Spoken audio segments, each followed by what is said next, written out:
A land built towards greatness, now shattered like an egg. This is the Chronicles.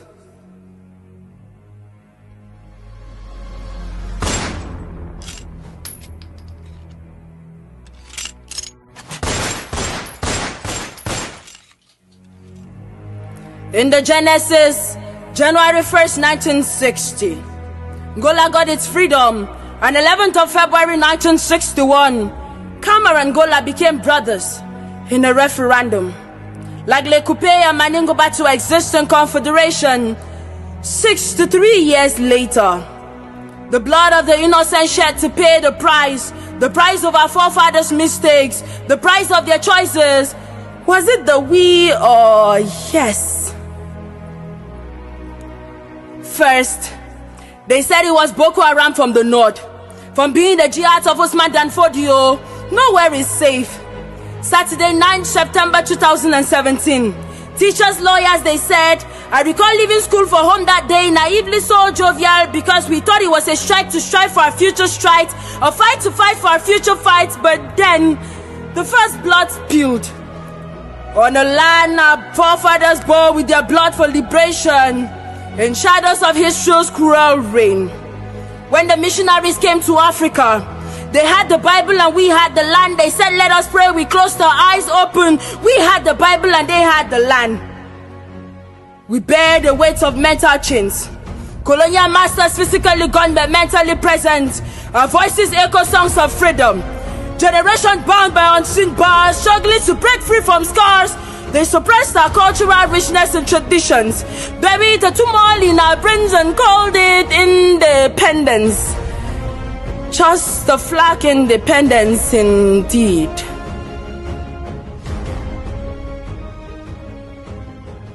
Can imprison my body, we not go fit to capture my soul. Golowara tele bale, we not go fit to kill my soul. But from the depths of resilient flames, our spirit ignites. That which refuses to tame, the Bernard Fonlon generation. Descendants of a great Mia Shaw, Africa's intellectual and Prince of Peace. From Cameroon in the heart of Africa. A man who believed in unity before diversity. A people politically divided but economically and developmentally united. Decolonized and washed off Eurocentrism. I am no crusader for the things English. I do not worship English. I worship Lamso. For that is my identity. Just as the foot beat their blades and hit the drums to the rhythms of my ancestors within my soul, rethinking the African philosophy of education. If the first language of a child from birth is their mother tongue, education will greatly ameliorate, in the words of Ngugi wa Thiong'o. This is the move of Professor Bernard Sokika Fonlon, also known as the genuine intellectuals, not the Lion King's dream, but the Martin Luther King's dream. Africa, rise, retelling your own stories in resilience and resistance. Africans reclaim what was once theirs and even more. Why fight against each other? Why take the life of a brother, sister, mother, or child? The war would end. The leaders will shake hands. But the old woman will keep waiting for her brave son. The young girl will keep waiting for her beloved husband. That boy would endlessly wait for his mother. Those children will wait for their heroic father. I do not know who sold our homeland, but I saw who paid the price.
who will be sharing their work done in partnership with the Sasakawa Peace Foundation.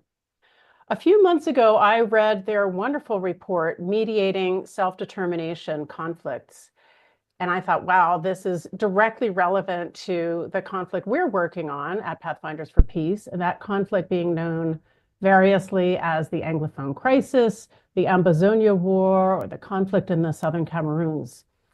This conflict, which began in late 2016, early 2017, grinds on, causing deaths, injuries, displacement, destruction, impoverishment, disruption to education and livelihoods, and family separations, as well as the intangibles of fear and loss and trauma.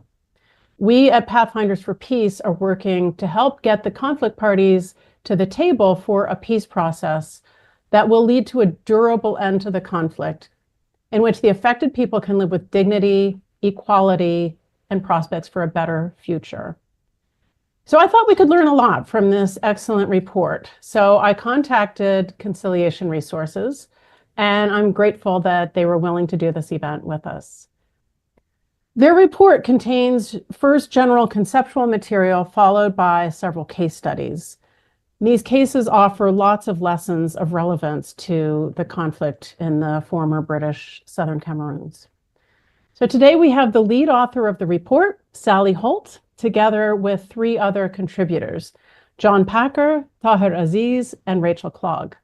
I'll introduce them one by one as they're about to speak, but broadly, Professor Packer Sally Holt first will give the general overview, and then John Packer will overview the international legal frameworks around self-determination. And then Mr. Aziz and Dr. Clogg will each present a case study. Tahir Aziz will be presenting the case of Kashmir, and Rachel Clogg will present about the Georgia-Abkhazia conflict. I should note that none of these cases are absolute victories for self-determination movements, but they have made some strides. And most importantly, we can learn a lot from them. We also have here today Sydney Perez, our undergraduate intern from the University of Colorado Boulder. And she's going to help with technical issues as they might arise, as well as following the chat box so that I can focus fully on the people who are speaking. She may jump in at times to interrupt and bring questions or conversations from the chat box to our attention. Finally, I'd also like to introduce Jonathan Cohen, the Executive Director of Conciliation Resources, who I've known through encounters at conferences and such for a couple of years, and congratulate him on the excellent work of his whole organization. So we are going to turn it over to Sally Holt. Sally is head of Accord, that's the periodical publication on peace processes, at Conciliation Resources. Accord has really been tremendously informative and fascinating to me for many years. And Sally, again, is the lead author of the report, Mediating Self-Determination Conflicts. So we will paste her bio into the chat. We'll do that for each speaker rather than talking through their bios. So you can read their bios there, and we will get right underway. So Sally, over to you. Many thanks for the introduction, Suzanne. That's quite a lot to live up to. It's slightly daunting, but appreciated. And, you know, as I've said to you before, we were so glad when you got in touch. So thank you. How you doing? And to Pathfinders for Peace for inviting us to do this session. So good morning or afternoon, everyone, wherever you are. As Suzanne said, I'm just going to give a brief introduction to the work we've been doing at Conciliation Resources on resolving self-determination conflicts over the last 3 years, and actually longer if you count the programme work that many of our colleagues have been doing for decades, and a couple of them will speak about that later. So the work is part of a partnership with the Sasakawa Peace Foundation, looking at transformative approaches to conflict resolution, and as I say, focus particularly on contexts where self-determination is an issue. And essentially, we were looking at three main, really quite basic questions. So we wanted to look at what are the distinct or the enhanced challenges for resolution that self-determination conflicts present, and then trying to identify some of the options and approaches that can be used for those seeking to address them. And then lastly, looking at how conflict resolution or peace building initiatives can better complement each other or even connect across a conflict affected context. And that's bearing in mind that in many of these self-determination cases, there may not be an official high-level political process, or there may be one, but it's stuck or dysfunctional, but there may be peacemaking or peace building efforts going on in different spaces. So I guess the first question is, why did we want to focus on self-determination? And I think the key reason, or one of the key reasons, is simply the prevalence of these kind of conflicts. So they include major conflicts that are currently dominating political and media attention. Look at Gaza and Ukraine, recently Trump's proposed takeover of Greenland and annexing Canada. But as we know, there are numerous others, and they often involve groups seeking respect for their identity and for their rights. We also know that these conflicts are very often protracted. So the conflict data tells us that they last about 30 years on average. And then the longer they go on, the more intractable they can start to seem and the more complex they become. One of the biggest challenges that we found is that self-determination is often mistakenly equated only with secession, so separation from a so-called parent state.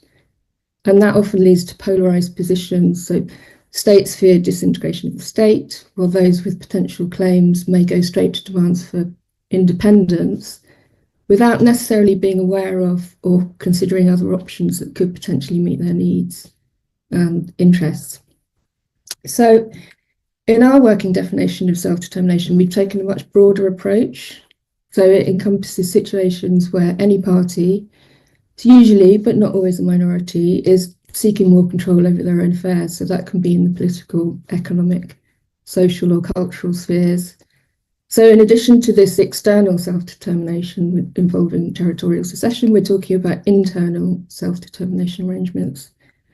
So involving autonomy and control over certain aspects of governance, but within the territory of an existing state, but short of secession.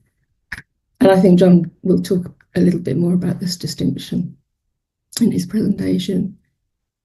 In terms of distinct or enhanced challenges, there are a lot, but some of the main ones to mention is this kind of linking of historical narratives to political arguments for self-determination, and then a common framing of claims related to identity and belonging and territory, which can be very emotive, and it makes them particularly complex and particularly hard to resolve. And then there's the fact that they tend to be asymmetric, so with the central state holding balance of power, and then that makes it very difficult to incentivize them to engage with claims meaningfully. And again, my colleagues will elaborate more on this imbalance of power, on the challenges, but also some of the potential workarounds in the context where they've been engaged. And maybe the last thing to say about the challenges is, these conflicts very rarely involve a simple sort of one cohesive group versus the state dynamic. So, we face the usual challenges of understanding a context and a conflict in terms of many different stakeholders, often fragmented parties, and the way that they interact. The second main reason that we wanted to do this work is really because it's so relevant to our own work. So almost all of the contexts where CR works involve issues of self-determination. We don't normally use that terminology. As Suzanne said, Rachel will talk a little bit about work in the South Caucasus. Tahir can talk about Kashmir. We also work in Bougainville, in the Bangsamoro region of the Philippines, the Ogaden region of Ethiopia. And in the report, what we've tried to do is to set out some approaches and some practical examples. We're trying to demonstrate that although these conflicts are really difficult to resolve, that there are things that can be done to try and help move processes forward, and to try and support people to develop more peaceful relationships. And a lot of this practice is focused on engaging with state parties and those with potential claims to kind of accompany and support them to work through different positions and options and try and sort of navigate some of the sticking points that are stopping parties getting into a process or have stalled a process. And our approach is one, we call it a people-centred inclusive approach. So essentially what that means is we're starting with the diverse needs and interests of the population as a way to kind of broaden out discussions and to consider different options and try and help break down this kind of polarised positions that can quite often dominate at the level of the high elite negotiations. So a lot of our practice involves working with local peace builders and civil society, drawing on that local expertise. And it's not necessarily going to solve the high level political dispute, but it can kind of fill the gap by keeping dialogue alive. And also, it can make a tangible difference on the ground in terms of people's lives. I think the last thing to say is just we have to acknowledge that we're having this conversation in the context of a world in flux. So in terms of geopolitics, decline in respect or complete disregard in some cases for international law, but also this kind of changing and fragmented peace mediation landscape. So the shift away from kind of linear concepts of peace processes. We're also seeing more transactional approaches to brokering a deal as opposed to the kind of transformative, sustainable peace processes that we would like to see. And, as everybody here is aware, this presents many challenges, but, it may also provide some opportunities in terms of if the high level process isn't everything, then there may be more opportunities in the different spaces and at the different levels outside of those high level negotiations. So I think I'll end on that slightly optimistic note and hand back to you, Suzanne. Thank you. Thank you so much, Sally. Very substantive overview there. We are going to move right along to the next speaker. Now, as far as question and answer and audience comments, what we're going to do is go right on through to John Packer and after him to Tahir Aziz. And then we'll take a pause for some questions before moving on to Rachel, because at that point, at the start of Rachel's presentation, we'll be turning off the recording. But so for now, why don't we go right ahead to John Packer. Professor John Packer is...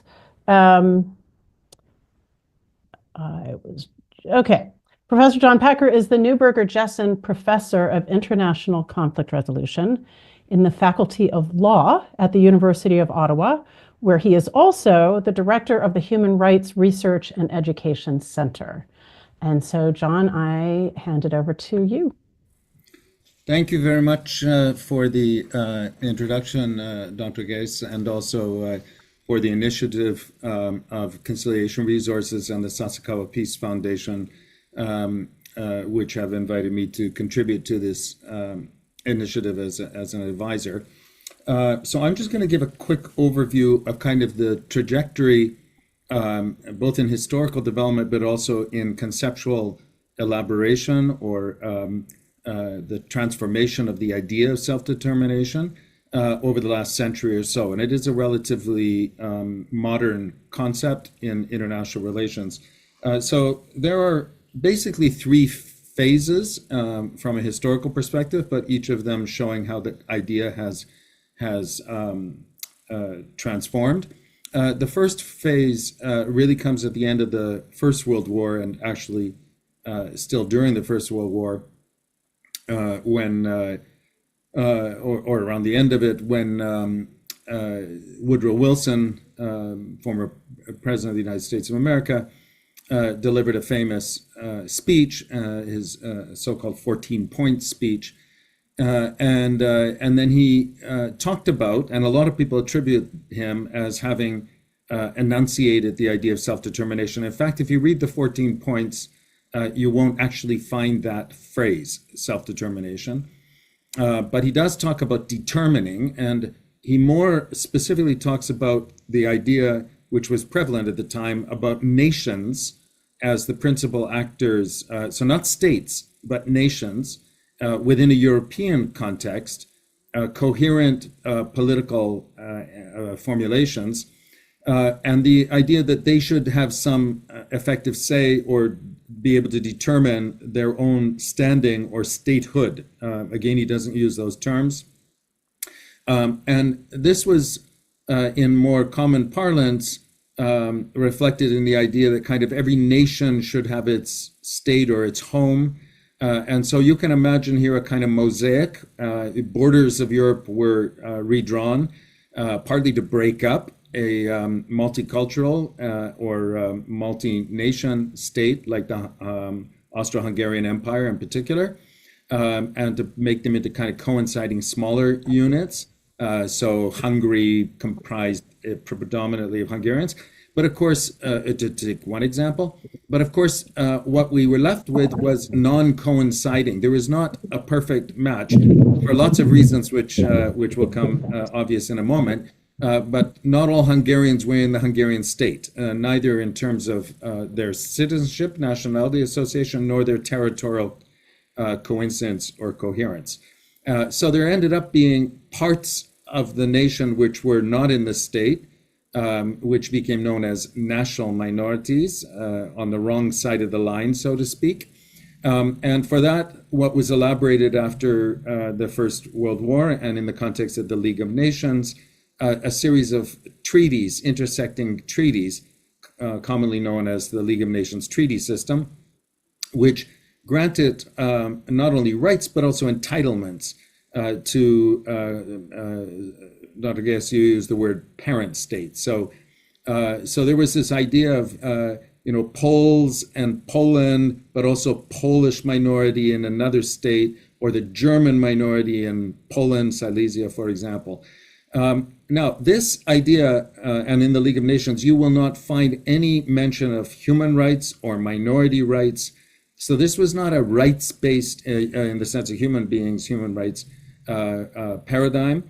And it, of course, was problematical, and it partly engendered what became the antecedents and then the start of the Second World War, when the German Weimar Republic transformed to the Third Reich, and they started to act for their nation in the neighboring states. Initially, famously in Munich in 1938, the concession of other states that with regard to Sudetenland, but within the next year then with regard to Germans in other states, not to mention the Anschluss in Austria. I want to underline that the terminology at the time, which is very important conceptually, didn't talk just about nations, it talked about races. That there was and if you look at the judicial disputes within the Permanent Court of before the Permanent Court of International Justice, it was the German race, the Bulgarian race, the Albanian race. So these were discrete, non-contiguous notions that did not coincide with state or even this ambiguous and ill-defined, still today, legally not defined notion of nation. Now, that led to the Second World War. So that brings us to the second phase of this idea of self-determination. And critical things, without recounting a lot about history, but at the end of the Second World War, within the United Nations framework, the Charter, and then Universal Declaration of Human Rights and so forth, a few key things. First of all, the prohibition on the use of force as a means of settling dispute, or the duty, or the corollary duty to settle disputes peacefully. But also that explicitly in Article 1 of the Charter, and later in Article 55 of the Charter, which is primarily about human rights, this idea that self-determination is a right. But again, it doesn't define it. It doesn't explicitly state who the beneficiaries are, other than a new term is introduced, which is not races and not nations, but peoples. So the right of self-determination under positive law, international law, is a right that adheres to peoples. Again, ill-defined, some kind of a political project, not necessarily coinciding with state or territory, and so forth. Very importantly, also, the United Nations post-Second World War paradigm underlines not only human rights as a foundational notion to be protected, all human beings, irrespective of their belonging and so forth, but also that with regard to political arrangements, the will of the people, Article 21 of the Universal Declaration of Human Rights says that the authority of government shall be based on the will of the people. And this gave rise to this idea that it wasn't just kings and princes that made deals with regard to territory, state, nation, groups of people belonging, but it was actually the people themselves that in the formation of something coherent like a people should have a say. What happened in the second phase led rapidly to the decolonization process. So self-determination became actually manifest and expressed through the will of colonial or colonies that sought independence from external or colonial masters. And so this became the preoccupation in the post-Cold War era of the 60s, in particular in the 1960s. And there were two foundational resolutions, I won't go through them right now, of the United Nations in 1961 about independence of former colonies. But importantly, they identified three characteristics of a kind of entitlement for self-determination, with largely meaning independence and meaning statehood. And that was in the context of colonial regimes, so decolonization, foreign occupations, or racist regimes. And racist regimes was brought in primarily to respond to the prevailing apartheid regimes of Southern Africa.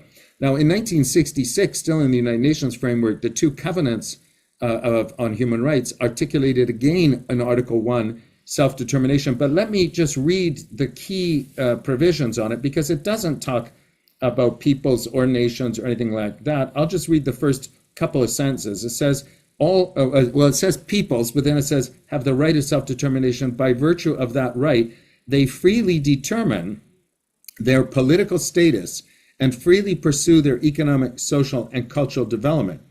And for their own ends, it goes on, freely dispose of their natural wealth and resources without prejudice to obligations arising out of international cooperation. And so it goes. So the rest of the United Nations. This implies transfrontier relations, interrelations between human beings, and it certainly doesn't talk about independence or statehood as such. So immediately the opportunity is raised about what are the alternative formulations that go beyond the 1960s decolonization or foreign occupation or racist regime context.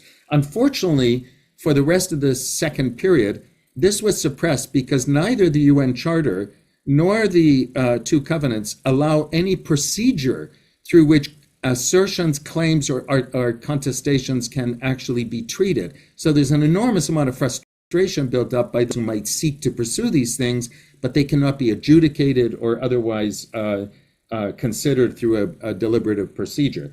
Now, at the end of the Cold War, just to finish the phases of these, a new era emerged, and again leading out of Europe, but with a transnational scope, which was to look at things that might be short of secession or independence, particularly for purposes of stability in the post-Cold War era in Europe, breaking up of states. There was a decision to kind of follow an old idea of uti possidetis juris, meaning we will respect the administrative boundaries of sub-state entities, former republics of the Soviet Union, former republics of the former Yugoslavia, and so forth, and try to have stability out of that, but also open the idea that through negotiations, so secession is not prohibited in international law, but it needs to be pursued through peaceful means, and in particular through negotiated alternatives if there are no adjudicative alternatives. And within that concept, a whole new idea started to be much more articulated around forms of less than secession, less than statehood, which could be autonomy regimes, self-governance regimes, local forms of decentralization, also distribution of jurisdictional authority, not on a territorial basis, but through belonging, through, for example, religious or ethnic or identity communities. So the spectrum, and I'll conclude with this, where we come to is that the spectrum of the idea of self-determination and the kind of coherence normatively is towards widening alternatives and different forms or choices that could manifest self-determination, but we are still handicapped by the absence of procedural alternatives.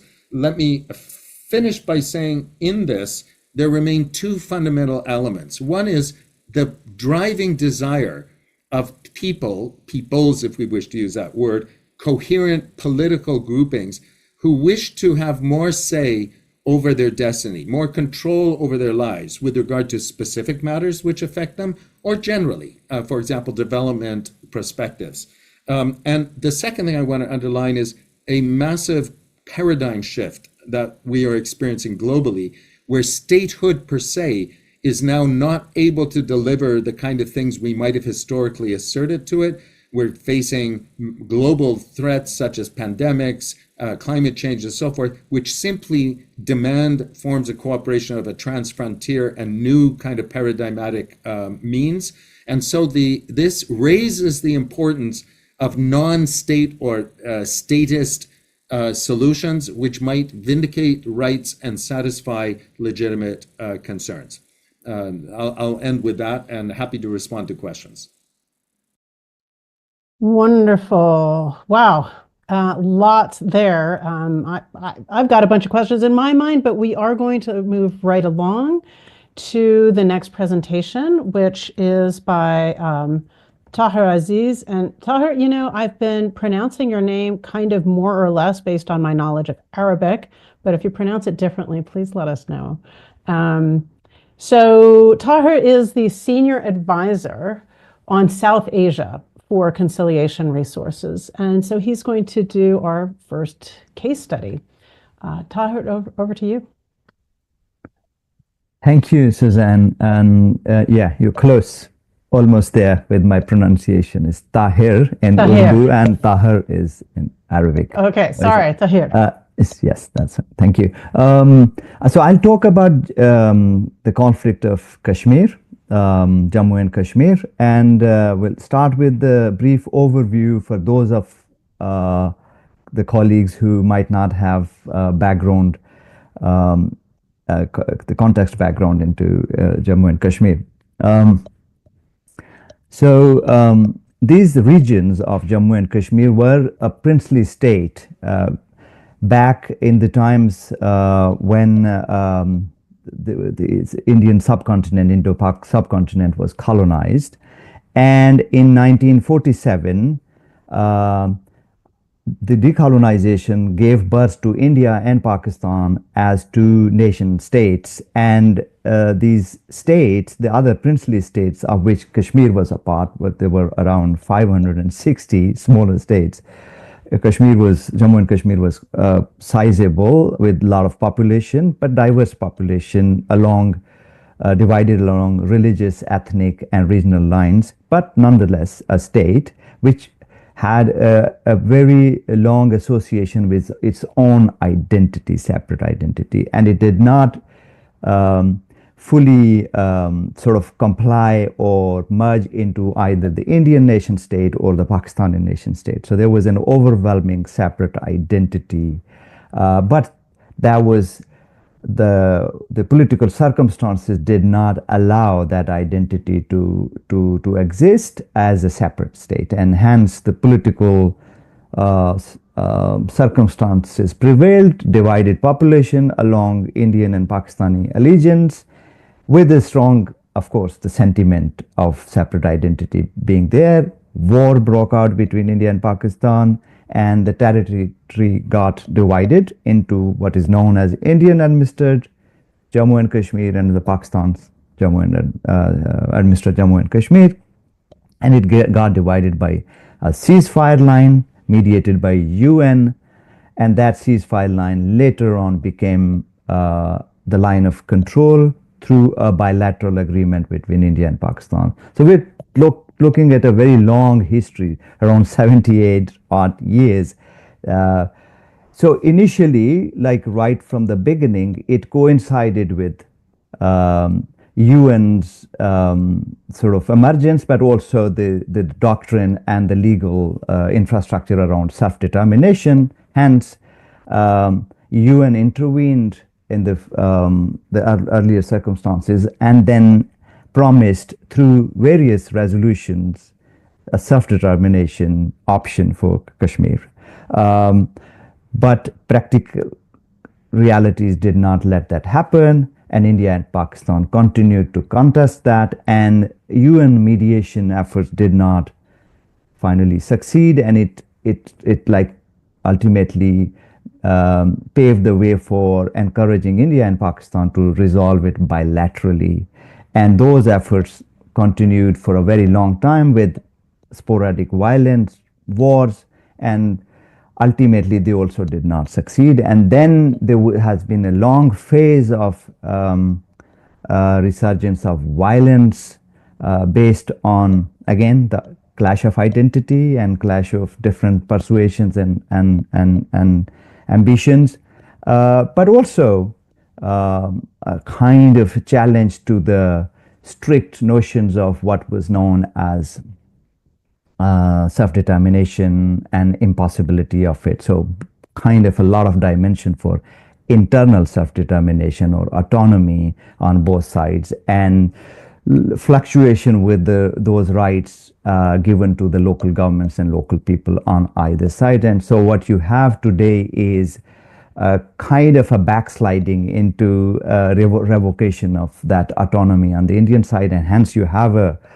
pretty contested status quo. But what I will talk about is in the context and the topic that we are discussing in terms of engaging what the spectrum of self-determination could look like, and what has been possible both at official level but also mostly at the civil society level, for which conciliation resources has been a major part for the past 20 years. We have been working with groups of Kashmiris, but also with Indians and Pakistanis at multiple levels. And I think what we have learned is that these efforts have also been able to deconstruct this monolithic understanding of self-determination without necessarily directly kind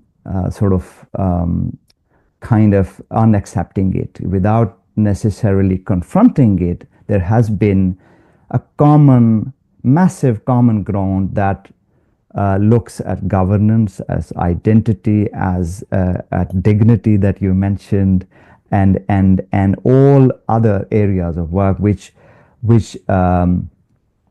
form the needs and interests and confidence of people, particularly in Kashmir, but in both India and Pakistan. And one key thing to learn there is the use of language.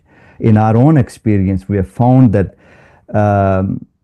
using a language, a people-centered language, which looks at the principle of subsidiarity, looks at the people's right in areas of governance, without necessarily getting bogged down in the ultimate, the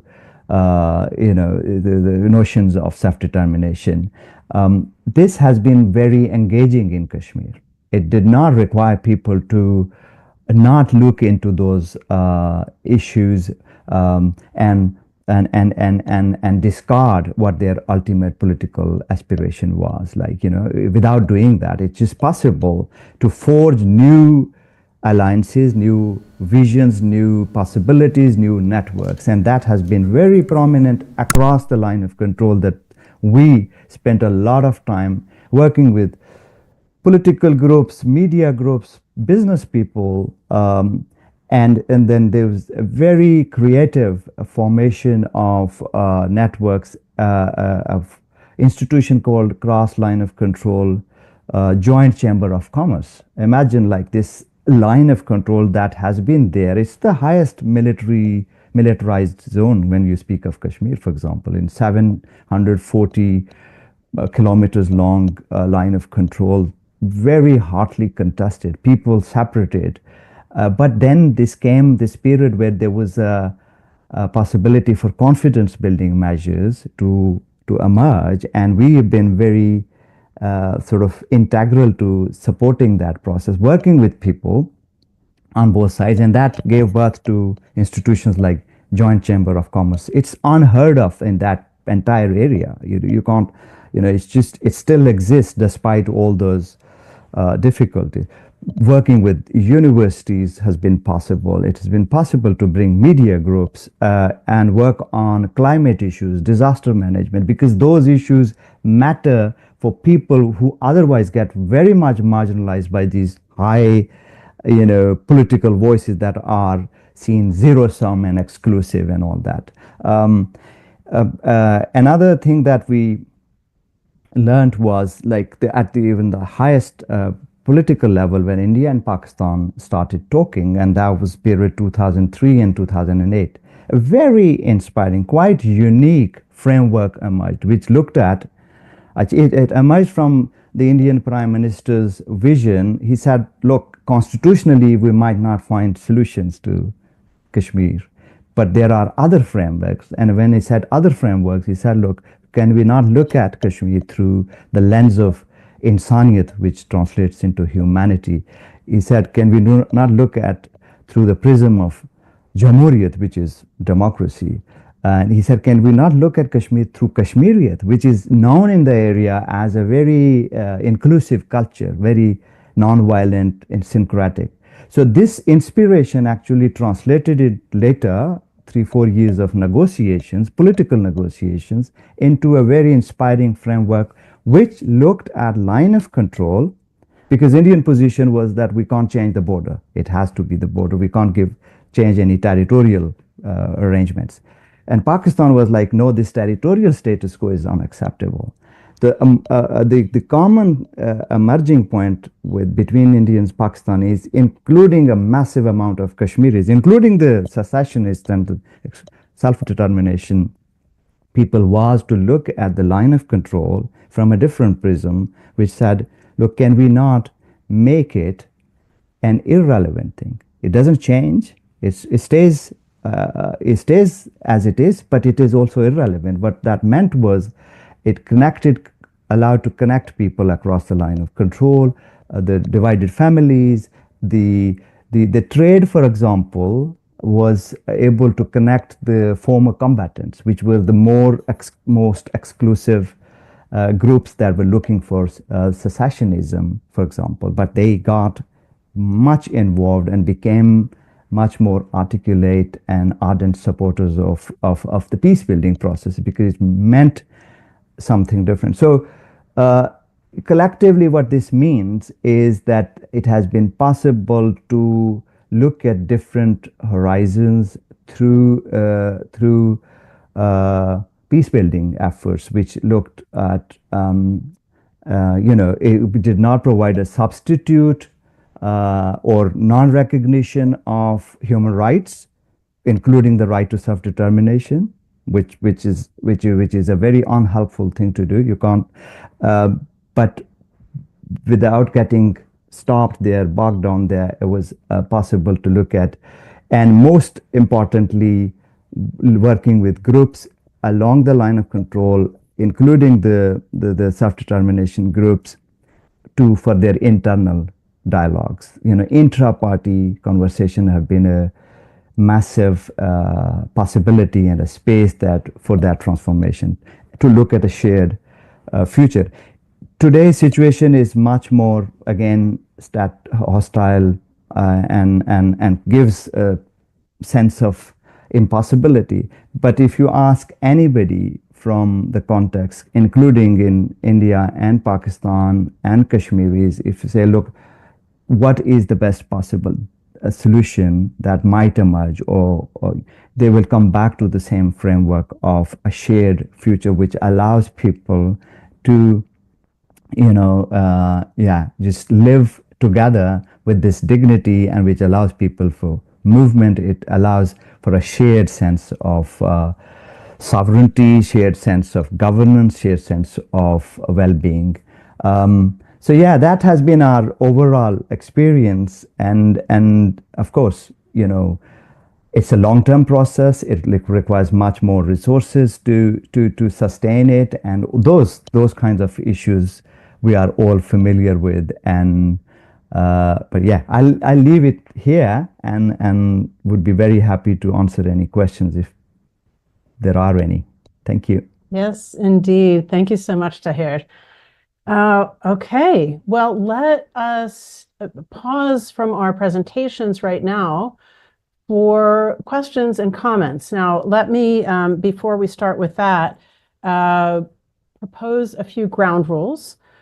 First, of course, that you be respectful of the speakers and each other. And secondly, be concise. So comments are okay. It doesn't have to be questions, but please keep them brief and not make speeches. We prefer that you use the hand raise icon in Zoom because if you just wave your hand in front of the camera, we might miss it. Whereas when you use the Zoom hand raise function, that will stay until it's lowered. And so if anyone doesn't know where that is, it's at the bottom of your screen. I think it's under React. You click on React and then you'll see the option to raise your hand just above that. And then finally, please stay on mute at all times unless you're called on to speak. All right, with that, questions or comments?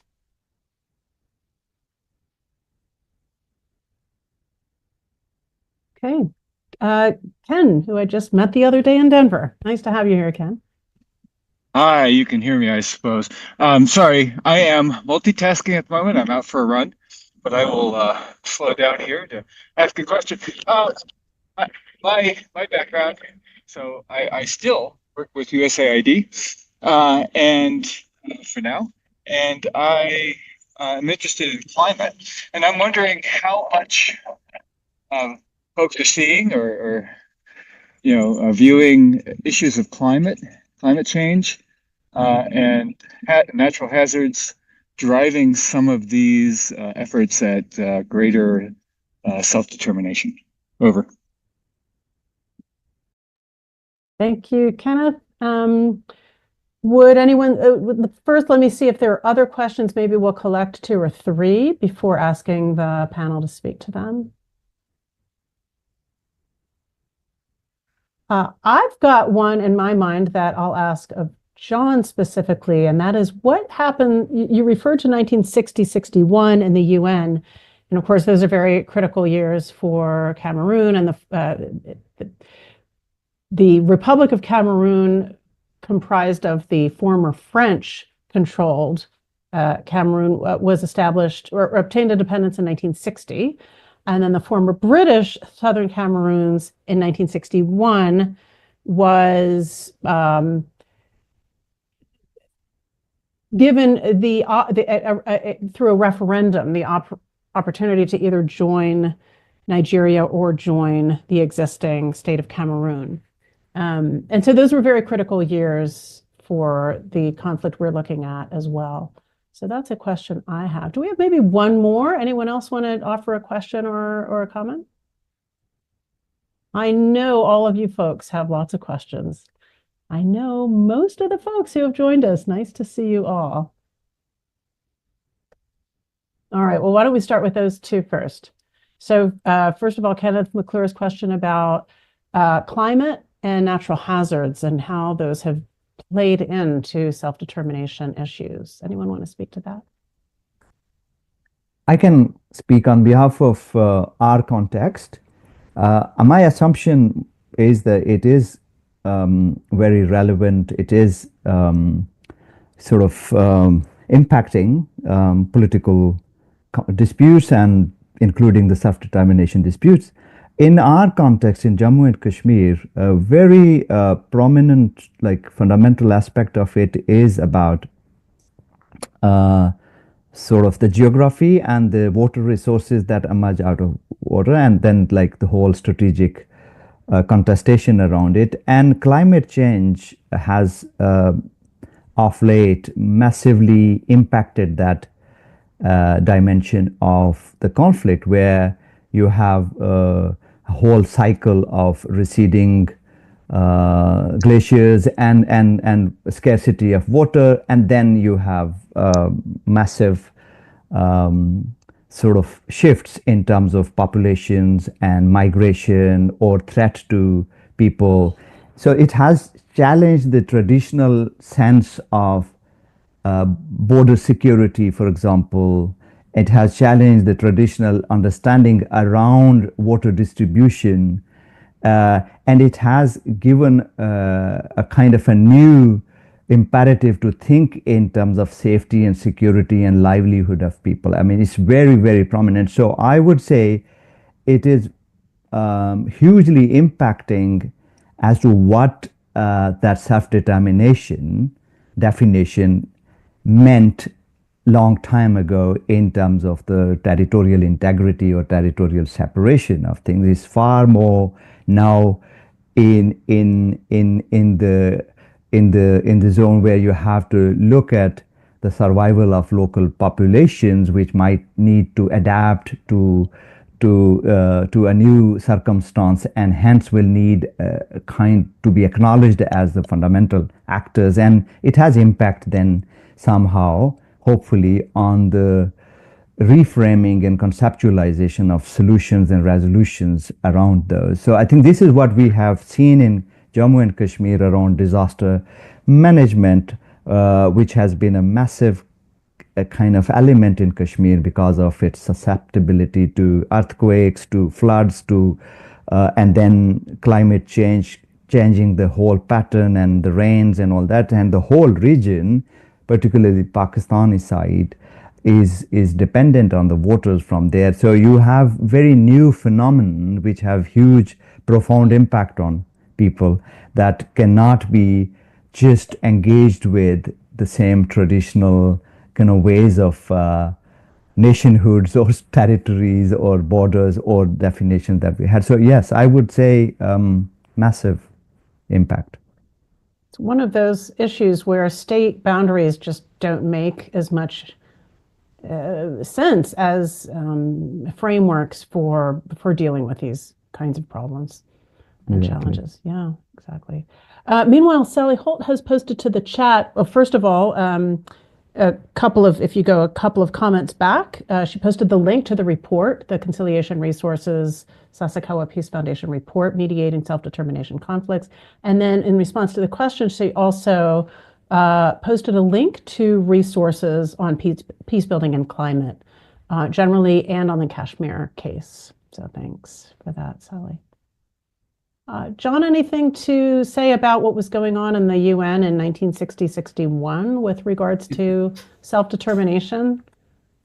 Yeah, so two things, and I will also say something about climate change more broadly and paradigm shift.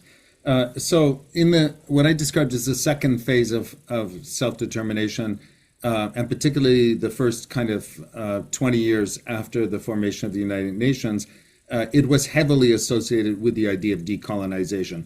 So remember, the United Nations was formed with 50 states. I think the League of Nations was formed possibly with fewer. I can't remember the number. And within a fairly short period, the next 20, 25 years, the UN doubled its membership, almost entirely of formerly colonized, former colonies of European states. And so there was, and this was demand driven, but also in terms of a new paradigm of relations, trade, and forms of dependence and interdependence, but also the costs of conflict and so forth, this fit. So the articulation in the resolutions 1514 and then later resolution 2625 on friendly relations was really about in a certain sense, updating or specifying the charter paradigm or vision for a new world order. So, there are these phases of new world orders or new international orders, NIOs. At the end of the Cold War, of course, President Bush Sr. announced a new international order. There have been people more recently talking about, are we in the midst of facing a new international order, and so forth. So it's no surprise that Cameroon was part of that, having had explicitly German, French, and British colonial, not only masters, to use this phrase, but also competition. And the invocation then or the turn to referenda or plebiscites as a way of finding a legitimacy rather than merely dictation from the colonial master. Let me just say that we're up to almost 200 states now, 193 members of the UN, I believe it is, and more states, a good dozen or more non-state entities. We'll hear about one of them shortly, or a couple, which don't quite fit in this paradigm. And I'm reminded of former UK judge of the International Court of Justice, Rosalind Higgins, who had both been a member of the International Court of Justice, but also for some time a member of the UN Human Rights Committee that supervises the Covenant on Civil and Political Rights. And she once famously said that the world cannot function with more than 200 states. And so, sociologists and cultural anthropologists and others believe there's about 7,000 languages in the world. We're not quite sure about that because we don't have a really discrete scientific definition of language. And we certainly don't know what nations are and so forth, but we certainly know that there are many, many more than 200 entities, political entities, that would like to have something like statehood and are aspiring to it. So the idea that we can't functionally deal with it, that's a kind of 19th century mentality, or even older in terms of paradigm and vision. Now, in terms of how that, is problematical, climate change is a perfect example. Because international law emerged to deal with classic issues of climate or environment. For example, the oldest international regulated entity in the world today is not the International Labour Organization, created in the Treaty of Versailles, or even the UN Postal Organization that managed transfer of information through postal services or managed labor, big factors, global factors. But it's actually the Commission on the Regulation of the Rhine River, which was established to regulate the riparian rights and implications of upstream, downstream, and neighboring states around the Rhine River, which was crucial to development, production, was also the source of or central to wars over control of the Ruhr Valley and so forth. So the old ways of dealing with this were things like trail smelter decision. So if you had a factory in one state that polluted another state, there were essentially requirements of duties of care, but also compensatory regimes for harms done. Now we're living in a world where that kind of geography and state doesn't fit the world. So if we talk about climate change, we're talking about things in the stratosphere, ozone layer depletion. It's hard to identify causal effects. We're also talking about the way in which pandemics move through space and time. We're talking like old assumptions of the state and geography and kind of contiguousness or coincidence of people just don't fit. I'll give you an example. Since 2007, the majority of the world's population now are urbanized, live in cities. That's the first time in all of human history. People don't live attached to the ground for local production consumption. So in this kind of urban, non-urban, I'll give you another example. Until not too long ago, 50% of the world's financial transactions took place in two cities. It used to be Hong Kong and London, England. It's now changing for other reasons. 50% of the world's financial transactions in two cities. So our world has changed. And now we're not even talking about normal currencies. We're talking about cryptocurrencies, which don't fit a state paradigm. So to go back to climate change, there is no way either to escape the kind of issues of global integration and cooperation. But it begs the question, what does self-determination mean? And what does independence mean? They are nonsensical. They're almost oxymoronic.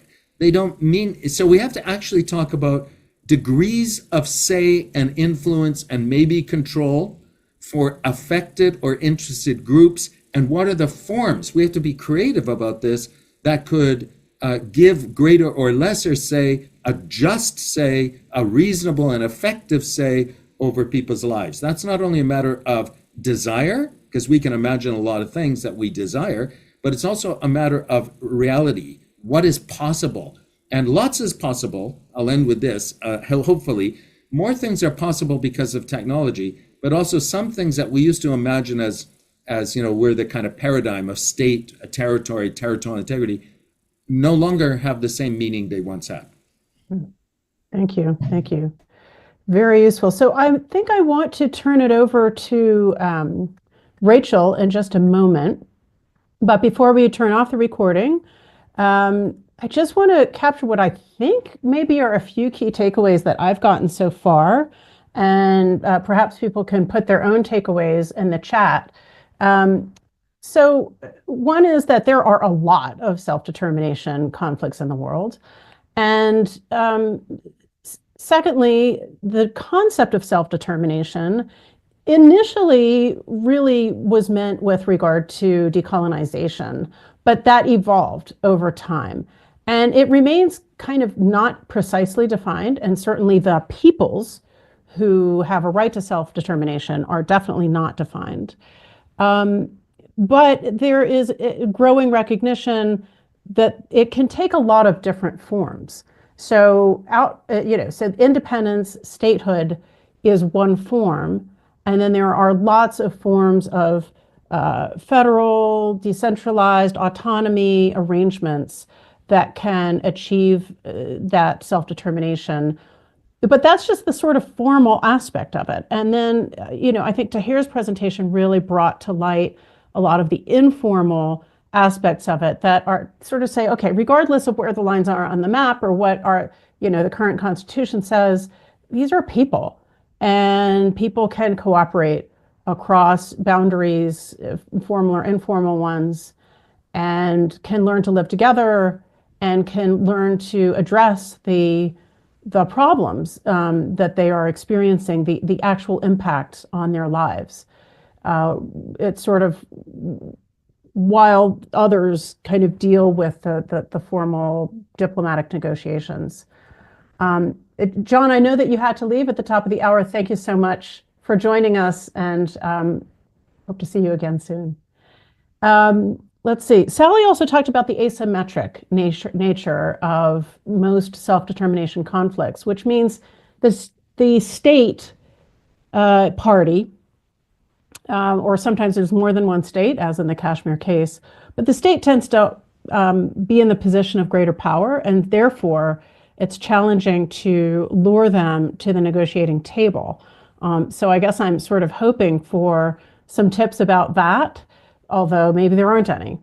So let's see. Those are some of the things that, and then finally to recap John's last point there, which is that even independent states have a lot less actual self-determination than they did some decades ago. There are more and more ways in which states voluntarily give up some sovereignty through international treaties, but also involuntarily, they're just affected by transborder issues of climate and disasters, and I could name others too, flows of drugs, diseases, and so on and so forth. So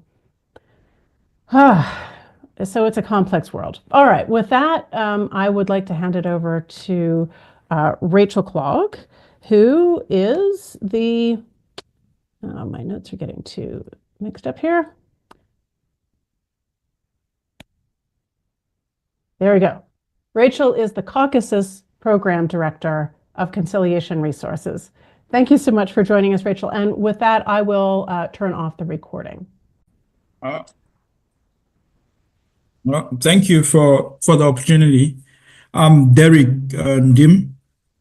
I want to thank the panelists for sharing their experiences and expertise. I've learned quite a lot, a number of things. I'm a Southern Cameroonian. So as I'm listening through, and I've listened to other sociologists and experts talk on the subject, those mediation efforts, they always are built on the reports that have happened on the conflict. And I have a particular worry, which is usually how those reports are made, especially case in point, Southern Cameroons. If you look at the reports over the years, some of the reports after 2018 from Human Rights Watch, Amnesty International, they look like they are victim shaming. Because Southern Cameroonians, ultimately, if you look at the history, we are victims in the conflict to the regime and also to its international partners and the way we have been treated as a people for over 60 years. So we are a victim. But when you look at those reports, they are usually void of what happened before some people took up arms, what happened before people started advocating that they wanted outright independence or self-determination. So my question really is, how does international organizations and stakeholders, how do they ensure that they are accountable when they come in to mediate and suggest? How do they, what mechanisms are used to show that they are non-biased, and with geopolitics and interest and everything, they are not mediating for an outcome that they have choreographed? That is something that I really get worried about when I look at some of those reports. There's no time, so I can't point out to the specific reports right now, but I'm doing some writing on it. Yeah, that's a question that I have for the panelists. Maybe they can share some tips on how we engage with international organizations that are interested in the conflict. Thank you. All right, thank you, Mr. Nadim. It's nice to meet you. I don't think we've met before. Nice meeting you too, Suzanne. Yes. Elvis Cometa, great to see you. Please, a brief question or comment. Okay, I'm sorry I came late because I was busy at work. I would still like to attend the next session, but my question is directed to Jonathan. Jonathan, you talked about internal self-determination and external self-determination. So I'd like you to clarify us more about that. Okay, thank you. Internal versus external self-determination. Festus Jing, nice to see you again too. Your brief question or comment, please. All right. Thank you all for giving me this opportunity. I don't have more of a question but a comment to make, which has to do with the subject that Jonathan covered, that has to do with getting the parent state, as Rachel called it, to come to the table. And I think in the specific situation of La République and other conflicts that are going on around, I think that on the nation its own, or the government, the regime by itself, they usually would not be able to sustain not engaging. Their sustenance is based on external support that they get. So the supply of arms and then the supply of money to the regime helps them sustain, and then they dictate. So it takes a time, 40 years, 30 years, where we can't sponsor anymore. Then we withdraw. Then now they can come to the table to discuss. So I think that moving forward, we should also be able to look at what are other external states, what role are they playing to sustain any conflict that's ongoing. We will take the case of Israel against Pakistan, against what they're doing, Palestine. They depend on America and Britain for their arms to continue. Russia depends on North Korea for the supply of arms for them to continue committing the atrocities that they are doing. Yes, that's a really good. It's a really good point that conflicts do really get fueled by outside actors, including states supplying arms and money and soldiers sometimes. Right.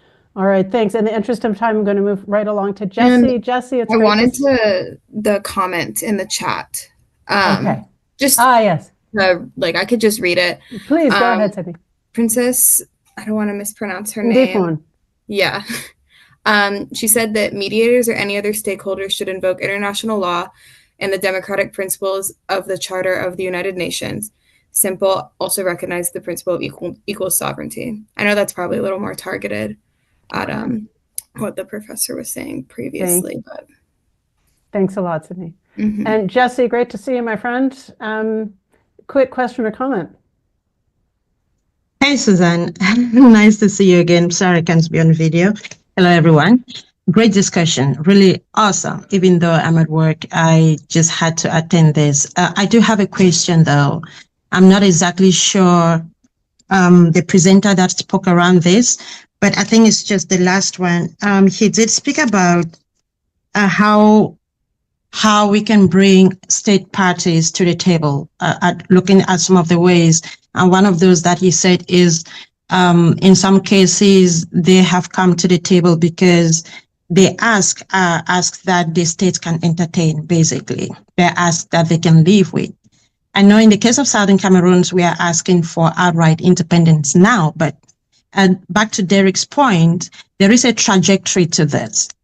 Southern Cameroonians did not just wake up and started asking for outright independence. We have requested for just simple things. For example, can we just have equitable right of the use of both languages? Can we have official letters translated into both official languages to start with? That's a basic ask. So where we find ourselves today as Southern Cameroonians is not something that is not, it is the ultimate ask, because whatever we have requested, the government has ultimately turned around, arrested us, and killed some of us. Ultimately, that's what they've always done, irrespective of how small that ask has been. So they have never, ever come to the table, even if it is just to discuss issues of simple translation of official papers. And that is what the consortium was. That's how the consortium started. And that's exactly what led to the arrest of some consortium members. And of course, the rest of them had to flee, and they have been on exile as refugees till today. So how do you deal with a state like that?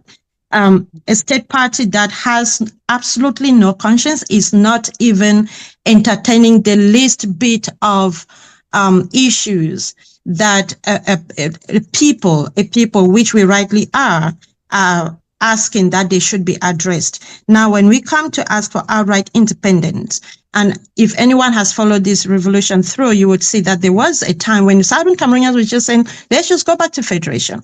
And this was before federation, like, can you just respect our lawyers and our teachers? So there has been the lack of cooperation from the government, basically, has led us to where we are. And because of where we are, our people have realized that that is the best bid for us. We totally understand. We are not saying that if they come to the table, that's not the ask, be ready to give us independence. We are saying, come on, let's discuss and see what parameters they are. Let's see what the process looks like. Let's look at what the options might be. So that is how do you deal with a state party like that? Because I think that is our biggest challenge. All right. Thank you, Jessie. And so, yes, your point does combine well with Mr. Ndim's point, that it's not like you all just came out of the blue saying, let's have independence. There was a long period of time in which you were seeking just essentially equal rights, and then to go back to the federation that was officially in place at the beginning of independence and gradually got sort of eaten, if you will. And so how do you deal with a state in that instance? Was one of the questions. And also we're looking for the clarification of the internal versus external self-determination. And then also sort of what to say about the role of external states that are supporting, in this case, the state actor, which is then perpetuating the conflict. And that's, that's a hard one. As far as the human rights groups, Mr. Ndim, I hear your point that you're saying they're victim shaming. I mean, they're doing what human rights groups do, which is to just look at a snapshot in time and who is violating human rights standards, sort of regardless of what came before. That's just sort of the niche that they occupy. But nevertheless, your point is still well taken. So would any speakers like to speak to any of that? I can come back briefly on a few points. I'm not sure that I can really answer the questions adequately, to be honest. But Mr. Ndim's point about the victim shaming and also the impartiality of the mediator, I think. I've been doing some work since the report, which has involved interviewing mediators, past and present, who've been involved in self-determination conflicts, including sort of classic ones like Arche. And the thing that they all say is it's fundamental that you understand the history of the context and, are able to work with parties to untangle the historical narratives. It's also really important that you understand the legal framework and how that has developed. So for example, what happened to Cameroon in that decolonization process. You need to understand all of that in order to be able to understand where the parties are coming from. And that's on the mediator. It's also on the mediation team. Of course, the problem is, as we all know, is like you don't necessarily always get a good mediator, and then there's a whole set of questions about who is the mediator and why they've been chosen and why parties will accept or not accept certain mediators with a certain profile. But just to say, yes, I think it's understood that it's fundamental that you understand all of those dynamics if you're coming in from the outside into the process.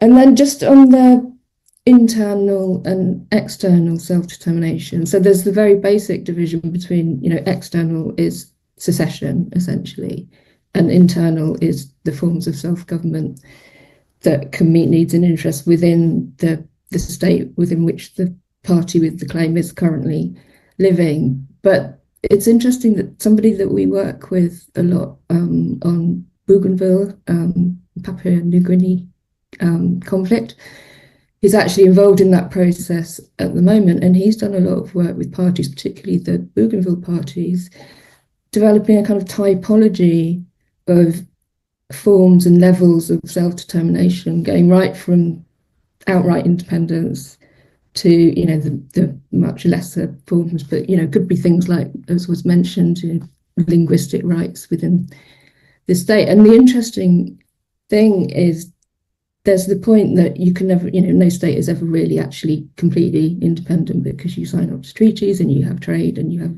all of these kind of cross-border activities. But also that, sometimes the group will want the symbolic things like, we want to be a member of the UN, and this is the most important thing because it's symbolic. But actually, when you look at the needs and interests, those can be met through sort of quite advanced forms of self-governance, which don't necessarily involve complete independence. So it's just, this is something that will be coming out. So we'll be putting it on our website, actually, hopefully in a few weeks, just as a kind of reference point. And then, what you do with that typology is that you can then compare it to, well, what are the most important things? What is it that you really have to have? What is, what are the non-negotiables? And then see which form can match up. And maybe just the last thing to say is, getting states to the table. And no, I don't have a good answer to that either, but I've been reading something recently which is about neuro and cognitive science and in relation to identity and how groups behave. And a lot of it sort of reinforces what I think we already know, which is like when people are not given their rights and are not being respected and being marginalized, you tend to entrench and then go for the sort of the more extreme form of self-determination. And it just occurred to me that maybe this is just another one of those tools with states to say, look, we've got scientific evidence that if you continue to marginalize, this is what's going to happen. I mean, maybe that's not really going to persuade them completely, but that was just another angle that I thought was quite interesting. And Berghoff Foundation have done a lot of work on that, and I'll put a link to a report in the chat if people are interested. Thanks. All right, thank you so much, Sally. Any of the other speakers, and on or off recording, I can do what you need. Just a quick point. I think there was a discussion point around putting the sort of language in terms of the human rights as a fundamental part of the agreement. I think my sense is that if you try to have an agreement between the parties and between the states and in this case, the groups around human rights, it's a very kind of complicated, difficult.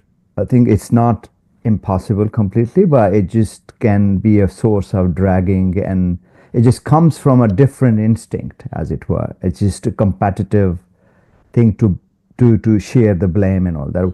But if the peace agreement nonetheless happens despite this being ambiguous about human rights, then there are chances that you can bring in human rights, because by implication the peace agreement then becomes able to invoke a goodwill and a shared sense of respect or dignity. I mean, it does not fix everything. It wouldn't necessarily, but what it implies is that it can bring in. So in our Kashmir's case, when agreement was almost around those, initially seen as intangible things, but then becoming concrete, there was a lot of goodwill to see the respect and possibility as, in the words of the Prime Minister of India, the sky would be the limit, right? There's no limitation as to what can be done in terms of empowering all of the people across the border. So I think the point I'm trying to make is it's a sequencing issue, maybe, what happens first. But it, of course, does not make the case to undermine or to not accept the principle of dignity or principle of human rights. But it's just a matter of, you put everything in the political basket, then it becomes very difficult to achieve an agreement in the first place. Right. So if I hear you right, you're saying sort of who did what to whom in terms of human rights violations might not be a very productive approach if the goal is to reach a peace agreement, but nevertheless, a good peace agreement will ultimately promote human rights, even if it's not stated as such in the peace agreement. Is that sort of where you're headed? Okay. And yeah. I don't know if Rachel wants to come in on a few points, right. and I can follow after. All right, Rachel, I could go first if you want. I think silence. So thanks ever so much for the questions, and Sally kindly took the internal external one on, so I don't need to respond to that. Maybe I'll respond to one about the sort of trajectory of escalation that you've experienced in southern Cameroon, and your very understandable sense derived from brutal experience that the escalation towards a maximalist demand has been because of the constant rejection of efforts to address issues before you get there. And I speak as someone who, without detailed knowledge of the situation, by giving you the examples of Ethiopia and the Philippines, I was by no means saying this is what you need to do. I think it's just important to recognize that there are such examples out there. And in both those cases, the ONLF and the MILF had maximalist demands for long periods of time before they got to a point where they could accept that they didn't need to pursue the maximalist demand. Now, in both cases, the reason why they felt they didn't need to pursue it was because I think to a certain degree there was a change in approach from the state actor.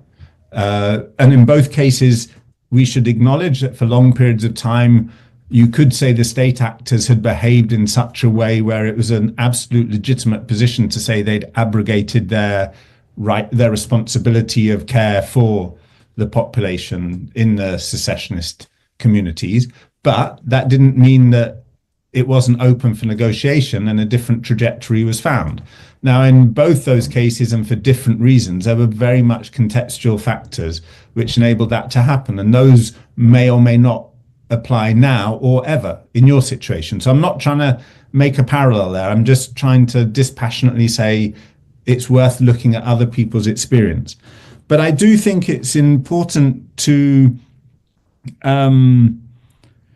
to recognize that state parties often are obstructive to the aspirations of people who want a changed relationship with that state party, whether it's an aspiration for full independence or autonomy. State parties have an exemplary track record of riding roughshod, and that's, to put it mildly. And we've seen in the two contexts where Rachel and Tahir speak about how that's happened in egregious ways, and clearly you're flagging that it has done so in southern Cameroon.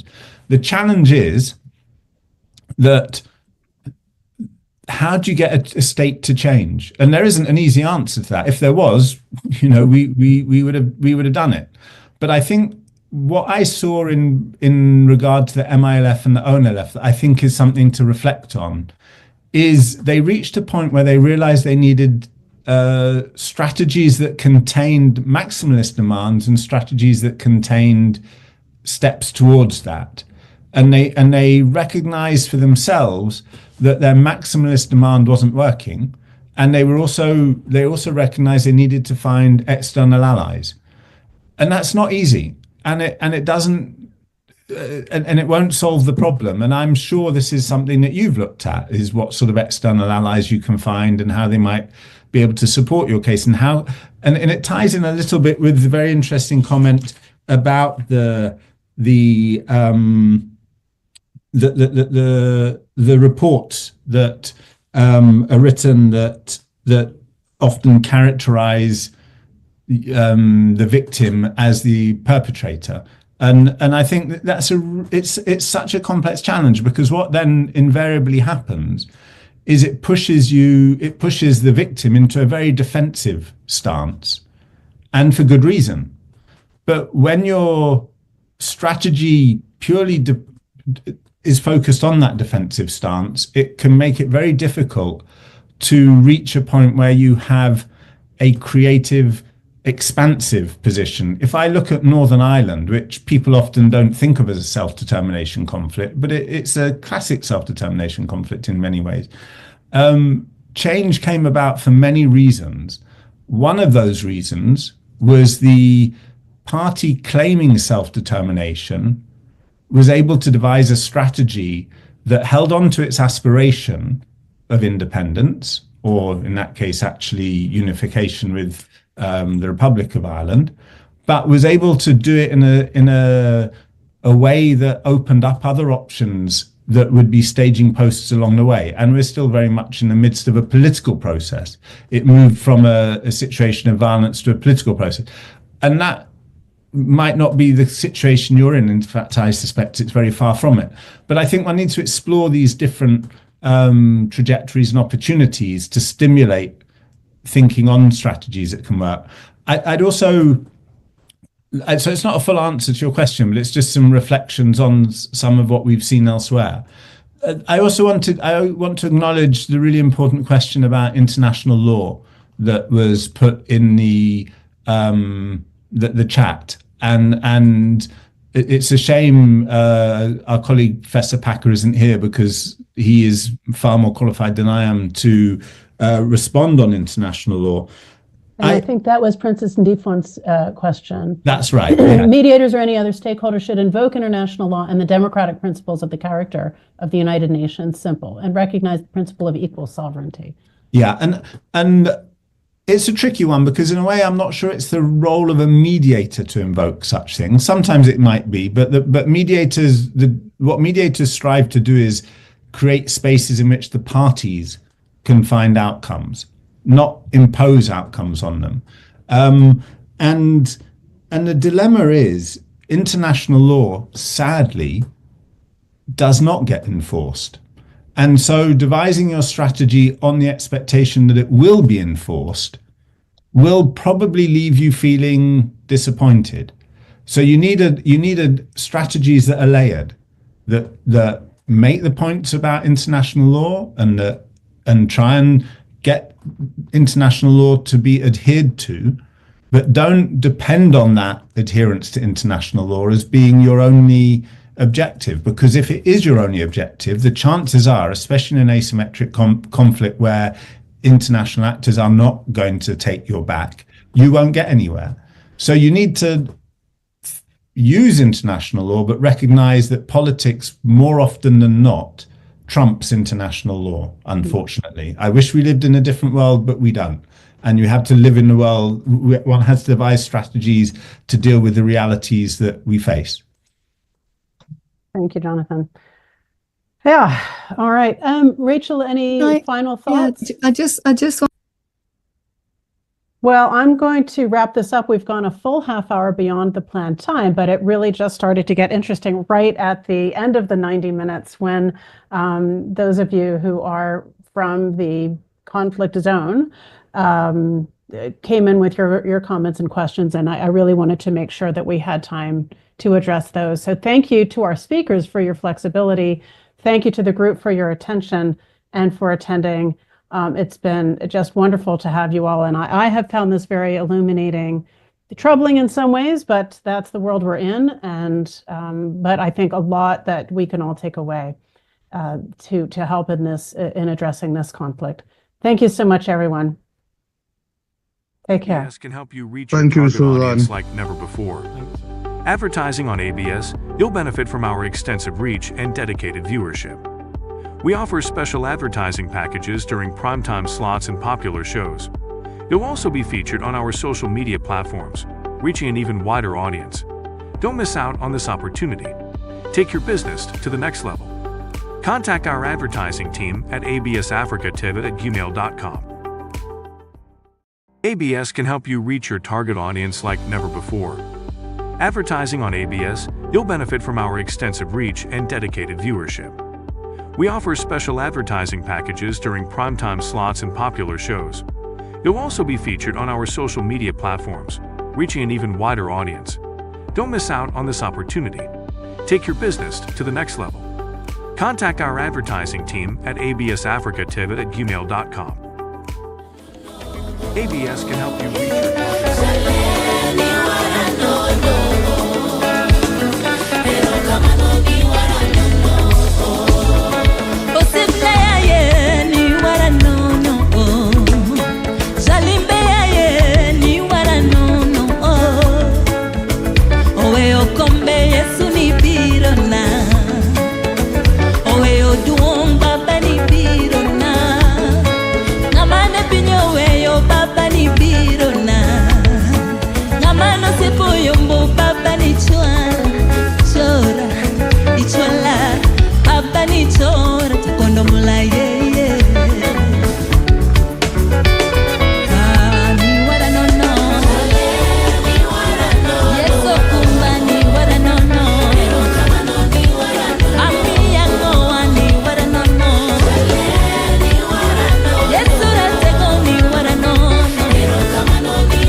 Go